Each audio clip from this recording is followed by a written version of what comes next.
Y2K சமையல். இன்னைக்கு ரொம்ப சாஃப்டா ஈஸியா சூப்பரான டேஸ்ட்ல புதுசா ஒரு ஸ்வீட் செய்யறது எப்படின்னு பார்க்க போறோம். இது கடலைப்பருப்பை யூஸ் பண்ணி பாரம்பரியமா செய்யற சலங்க பணியாரம். எல்லாரும் ருசிச்சு சாப்பிடக்கூடிய அருமையான பணியாரம் செய்யறது எப்படின்னு பார்க்கலாம். Y2K சமையலுக்கு நீங்க இதுதான் ஃபர்ஸ்ட் டைம்னா சப்ஸ்கிரைப் பண்ணுங்க. மறக்காம பக்கத்துல இருக்க பெல் ஐக்கனை கிளிக் பண்ணுங்க. இப்போ வாங்க வீடியோக்குள்ள போலாம். ரெசிபிக்கு தேவையான பொருட்கள் டிஸ்கிரிப்ஷன்ல கொடுத்திருக்கேன், பார்த்துக்கங்க.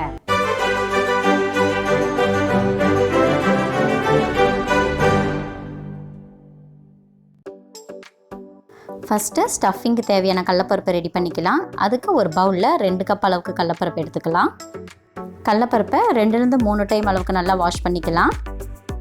நல்லா வாஷ் பண்ண கடலைப்பருப்பை குக்கரில் போட்டு ஒரு 3 விசில் விட்டு இறக்கிக்கலாம். கடலைப்பருப்பை வேக வைக்கும் போதே அது கூட 1/4 பிஞ்ச் சால்ட்டு போட்டு வேக வச்சு எடுத்துக்கலாம். கடலைப்பருப்பை ஊற வைக்க வேண்டியதில் அதை டைரெக்டாக வாஷ் பண்ணிவிட்டு நம்ம வேக வச்சு எடுத்துக்கலாம். நல்லா வேக வச்ச கடலைப்பருப்பை கொஞ்சம் கூட தண்ணி இல்லாமல் ஒரு மிக்சிங் பவுலில் ஆட் பண்ணிக்கலாம். அது கூடவே நீங்கள் எந்த கப்பில் கடலைப்பருப்பு எடுத்தீங்களோ அதே கப்பில் 1/2 கப் அளவுக்கு வெல்லம் சேர்த்து நல்லா மிக்ஸ் பண்ணிக்கலாம். கடலைப்பருப்பு நல்லாவே வெந்துருச்சு. அதனால் ஒரு டைம் ஸ்பூனை வச்சு இப்படி நல்லா மிக்ஸ் பண்ணிவிட்டு பொட்டேட்டோ ஸ்மேஷர் இருந்துச்சுன்னா அதை வச்சு நல்லா அதை ஸ்மேஷ் பண்ணி விட்டுக்கலாம். இந்த மாதிரி ஸ்மேஷர் வச்சு நல்லா ஸ்மேஷ் பண்ணிக்கிங்க. அப்படி இந்த மாதிரி ஸ்மேஷர் இல்லைன்னா நம்ம எப்பவும் பருப்பு கடையிற மத்து இருந்தால் மத்து யூஸ் பண்ணிக்கலாம். நீங்கள் இந்த மாதிரி ஸ்மேஷ் பண்ணும்போது தண்ணி எதுவும் ஆட் பண்ணாமல் வெல்லத்தோடு சேர்த்து மிக்ஸ் பண்ணாலே போதும். வெல்லம் தண்ணி விடும், அதனால் நம்ம தண்ணி எதுவும் ஆட் பண்ண வேண்டியதில்லை. நல்லா ஸ்மேஷ் பண்ணதுக்கப்புறம் அது கூட 1 டீஸ்பூன் அளவுக்கு ஏலக்காய் பொடி, 1/2 கப் அளவுக்கு துருவிய தேங்காய் சேர்த்து நல்லா மிக்ஸ் பண்ணிக்கலாம்.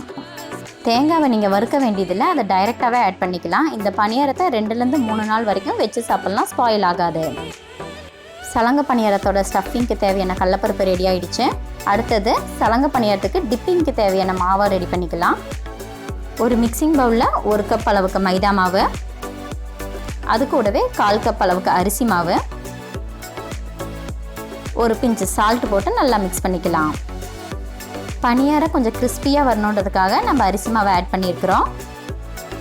மாவை நல்லா மிக்ஸ் பண்ணதுக்கப்புறம் அது கூட கொஞ்சம் கொஞ்சமாக தண்ணி ஆட் பண்ணி ஒரு இட்லி மாவு பதத்துக்கு அதை நம்ம மிக்ஸ் பண்ணி எடுத்துக்கலாம். மிக்ஸ் பண்ணும்போது மாவு கட்டி கட்டியாக இல்லாமல் நல்லா ஈவனாக மிக்ஸ் பண்ணி வச்சுக்கலாம். மாவு மிக்ஸ் பண்ணும்போது தேவையான தண்ணியை கொஞ்சம் கொஞ்சமாக ஆட் பண்ணிக்கிங்க. ஒரே டைமில் நீங்கள் தண்ணி ஆட் பண்ணிட்டீங்கன்னா நமக்கு தேவையான டெக்ஸ்சர் கிடைக்காம போயிடும்.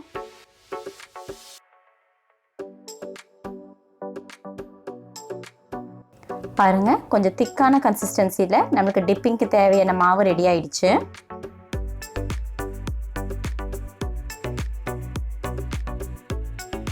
இப்போ நம்ம நல்லா ஸ்மேஷ் பண்ணி வச்சுருக்க கடலைப்பருப்பை இந்த மாதிரி கையில் ஒரு டைம் நல்லா பிணைஞ்சிட்டு நம்மளுக்கு எந்த சைஸில் பால் மாதிரி வேணுமோ அந்த சைஸில் உருட்டி எடுத்துக்கலாம்.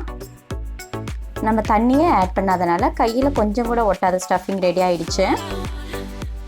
அடுத்தது இதை நம்ம பொரிச்சு எடுத்துடலாம்.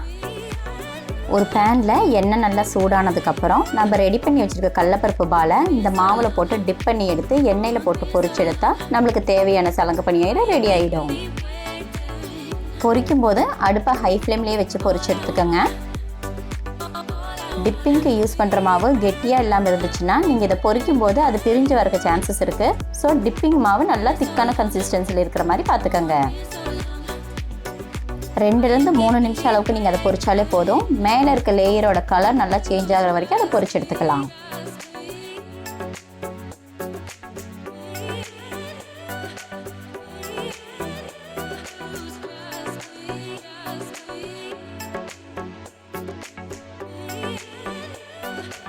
மாவு நல்லா வெந்துருச்சு, பணியாரத்தோட கலரும் சேஞ்ச் ஆயிடுச்சு. இந்த ஸ்டேஜில் இதை நம்ம எடுத்துடலாம்.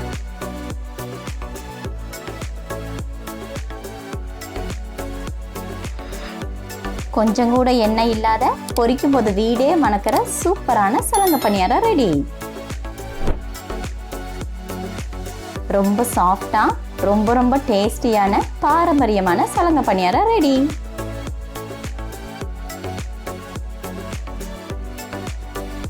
என்ன ஃப்ரெண்ட்ஸ், ஈஸியாக சலங்க பணியாரம் செய்கிறது எப்படின்னு பார்த்தீங்களா? இந்த ரெசிபி உங்களுக்கு பிடிச்சிருக்கும்னு நினைக்கிறேன். இந்த ரெசிபி உங்களுக்கு பிடிச்சிருந்துச்சுன்னா லைக் பண்ணுங்கள், உங்கள் ஃப்ரெண்ட்ஸுங்களுக்கும் ஷேர் பண்ணுங்கள். மறக்காமல் இந்த ரெசிபியை நீங்களும் ட்ரை பண்ணி பார்த்துட்டு கமெண்ட் பண்ணுங்கள். மறுபடியும் என்னோடய ரெசிபியில் பார்க்கலாம். அது வரைக்கும் பாய்.